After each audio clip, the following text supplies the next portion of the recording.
Not all dogs are created equal, so when it gets real cold outside, dogs like Saint with the short hair coat and not a lot of fat to warm him up can get extra cold. So if you're taking your dog out for a walk and it's below 40 degrees outside, you're putting your coat on, so don't forget to put their coat on as well.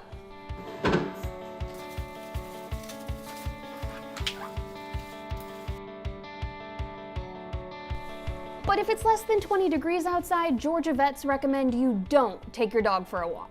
Instead, opt for playing inside.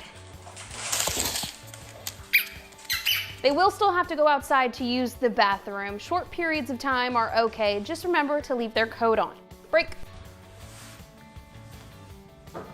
If they drink water outside, make sure it's a plastic bowl and not metal. Their tongue could stick. And most importantly, come. Lots of treats because their bodies are burning more calories trying to stay warm. I'm Anastasia Olmos with Saint Olmos. Atlanta News First investigates.